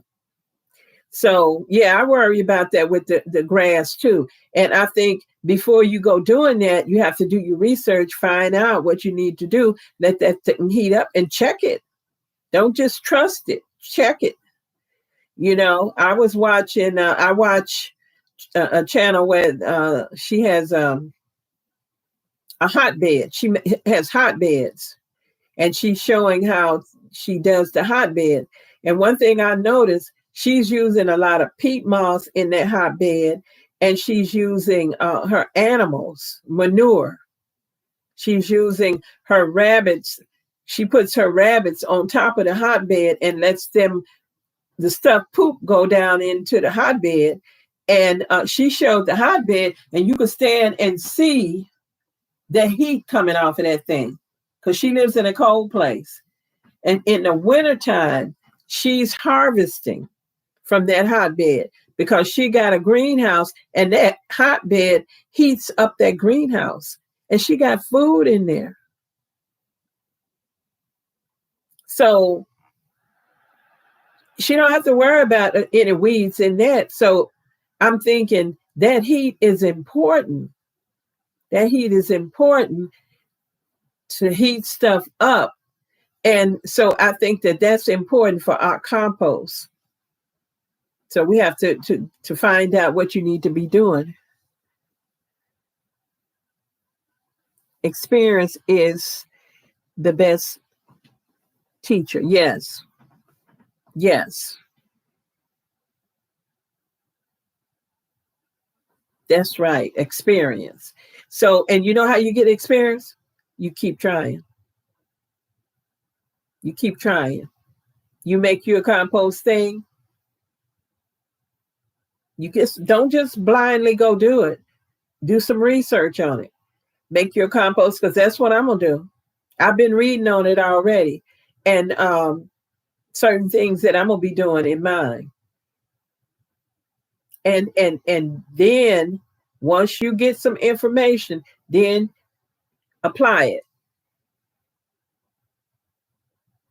And don't leave out steps, because that's the most important thing. People like if it says turn that thing every 7 days or once a week, or make sure you keep that thing wet, or whatever it says that you're supposed to be doing, do it. Because if you don't do it and then you get bad results, and then you'll be saying, oh, I did something, but mine was horrible, and blah, blah, blah. But did you do everything you were supposed to be doing? So that's the thing about it, is we have to really follow through on making it so that it can not have those weed things in there like that. But when I get my native soil up and put my native soil in my pot, I'm probably going to be putting weed seeds in there. I'd rather pick out the weed seeds. I mean, not the seeds, but, pull the weeds, than having that soil that's dead and no life in it. I want some life in it so that I can have life in my fruits and vegetables, So I think it's a choice you have to make. Weeds. People always have weeds. I see people growing all kind of good food with all kind of weeds around. They don't even worry about it. Long as they keep the weeds away from what they're growing. I mean, I don't do that, but I'm just saying, I see people that do that, and they're not worried about that weed. That weed is away from their stuff, and their stuff got room to grow and is in healthy, I believe, healthy soil, and they growing it. They're not worried about that weed that was there. So I'm just gonna try it this time. This is something new that I'm trying, is putting that native soil in my container. It's not gonna be pure native soil, no. It's gonna be mixed with what I have in there, because I think that native soil is a little too heavy to put in that container. So you got to do something to loosen and lighten that soil up so that it will drain and do what it needs to do. But I think that it will have life in it. Because one thing I noticed is when I was putting down my landscape fabric, and I dug up areas, and I noticed that I had, a lot of earthworms. I must have really good soil with that clover in there, because I'm telling you, lots of earthworms in this spot. And I was like, wow. And so I took some of them and went around and put them in my containers. And then some of them, I just left them there because I saw the birds watching me, and I just let the birds get some of them. But when I go back to my container, there's no earthworm in it. And I thought to myself, well, you don't have any life in here. You don't have anything for the worm to eat.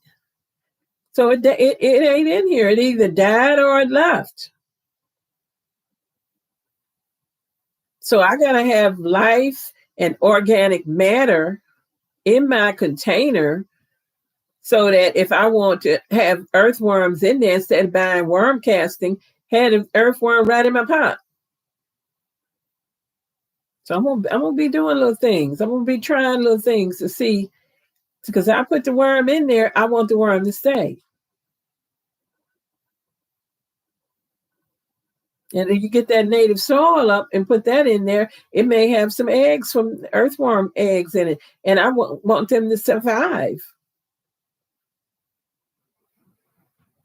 And Wanda, I find a lot of earthworms underneath my grow bags.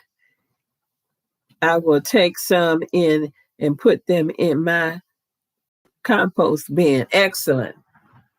See, I can do that once I get my compost set up. Putting the worms in there, because I find them. And you can put stuff down and have them come. Because see, I had what do you call it? Pallets. I had the pallets, and when I took the pallet up, because I wanted to put the landscaping fabric down there, I saw all the earthworms. And I had never seen that many together. I thought to myself, oh boy, this must be really some good soil here. And I want to get some of that in my containers.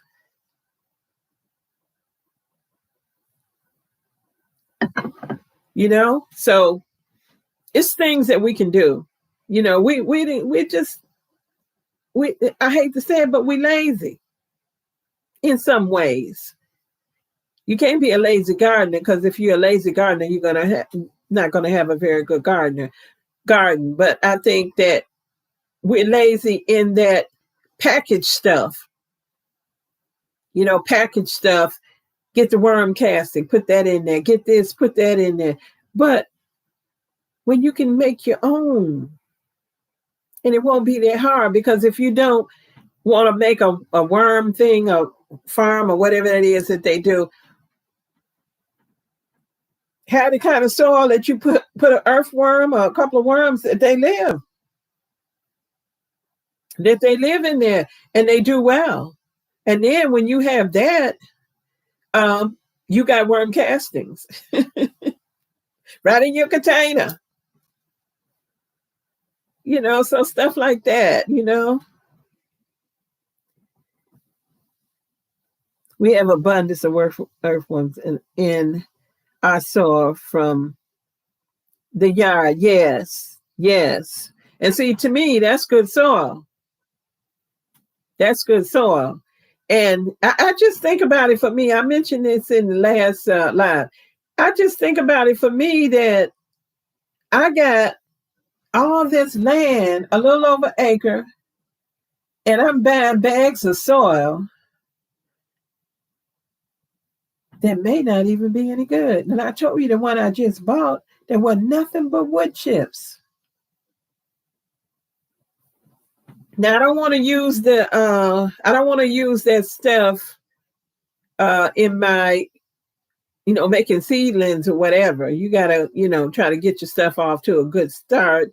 And maybe the soil might, until you get it balanced, it might be kind of not good for a seedling. But I'm talking about when you getting ready to put it outside. And so I would want to maybe get something halfway decent till it gets strong enough. Put it in there, then put it in the once I get my pots together where that soil in there is good and healthy and balanced. You can just pop your seed in there, or you can just put your seedling in there and it'll be just fine. Right now, like I say, I don't have weeds in my pots. Every once in a while I get some weeds in there. I think last time I had some weeds in the spring. A few. But for the most part, I don't have the weeds in there. But if I do have some weeds in there, if I got life in there, I can deal with a few weeds. I can pull them out. So I don't know. Just think about it. Think about what we're afraid of. Like when you mentioned you're afraid of using the grass because you're thinking about the weed seeds. Do more research on that. Because from what I'm seeing from other people, they're having success with it. They're having success with heating those piles up, heating those compost piles up, and not worrying about them weed seeds. So it's a lot of things. It's a lot of things that we can do differently. It's going to require us to change our thinking because we've been brainwashed. We think that those bags, oh, that's good. That's good soil. Oh yeah, look how fluffy this is. Just because it's fluffy don't mean it's good soil.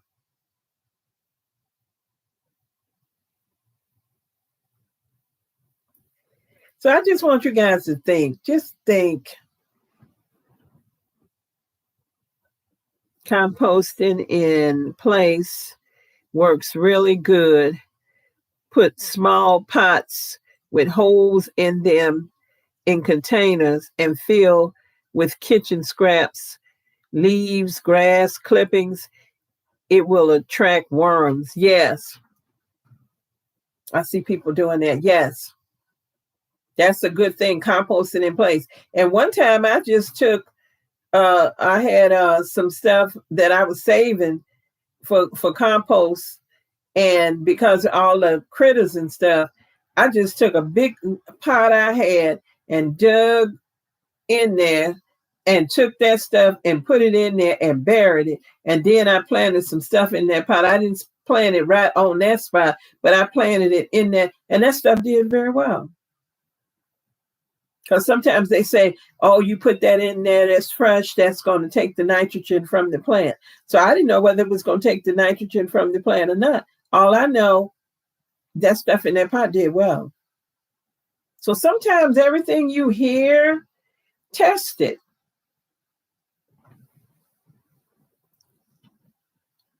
We feed the look like college worms, coffee grounds, wet cardboard, and shredded newspapers. That sounds good. I hear people that have doing that, and they said they have success with it.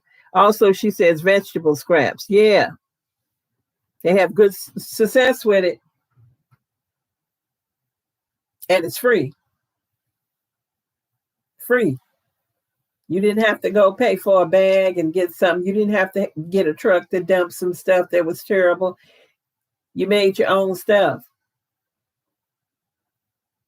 And if you take something that's really good, you don't need a lot of it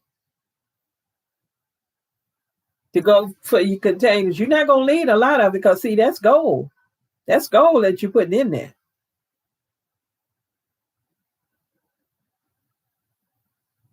So let's take care of our gardens. Let's take care of our plants. Let's take care of our bodies. Let's take care of our family and friends so we can have some good, healthy vegetables, guys.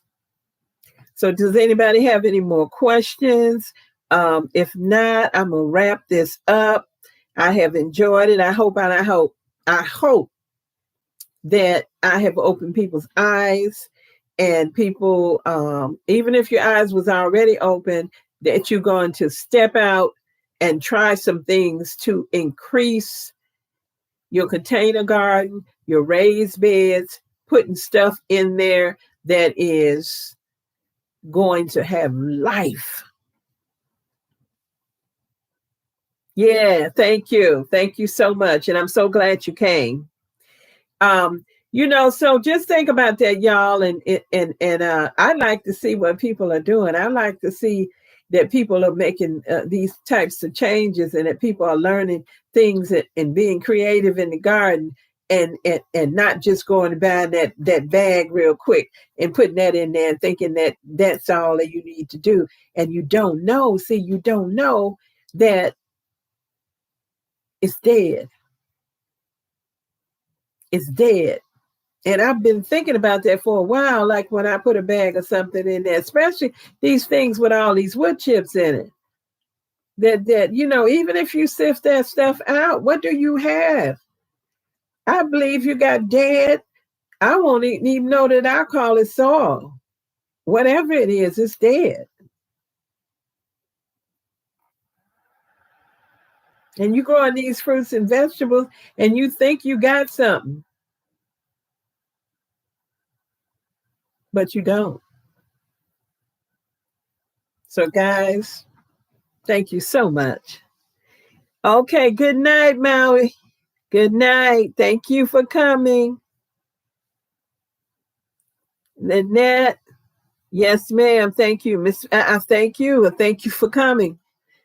Next time I do a live, I'm putting it on my community post. So I put it on my community post that I'm doing a live, and that's the way I'm doing it, because I'm the what do they say, chief cook and bow washer. I mean, I'm the whole shebang, and so I have a lot of responsibility. So a lot of times I might not be able to schedule all this constantly like that.